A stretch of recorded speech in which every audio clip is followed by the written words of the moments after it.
In this video, I'll be showing you step by step how to create a quotation inside of Freshsales. It is super easy to do. So the first thing you need to do is open up Freshsales like you usually would. Then from here, you need to go up to this plus icon up here. Then you'll see records, sales activities, and emails. From here, you need to go to records and go down to add quote. Then from here, it should look something like this. And for this tutorial, I'll advise you to go down to show all fields so you have more things to edit inside of your quotation. Then from here, you need to add in your deal. You can type to search.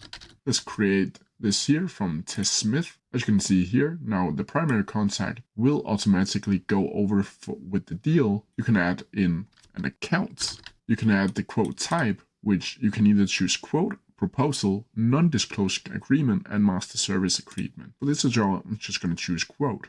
You can add in a quote name. You can add a quote template, which you can either manage template and create your own one, or you can add the sample template or the sample signature template. Then from here, you can also add the quote value. You can add the quote currency. You can add the quote stage, where you can either draft it, you can send it to customer, accept it, or decline. Down here, you'll see the shipping address and the details, where you can add the shipping address, shipping city, shipping state, shipping zip code, shipping country. You can also add the billing address, billing city, billing state, billing zip code, billing country. And down here, you can also add the owner, which automatically will be you, but you can also add in some of your other clients or colleagues.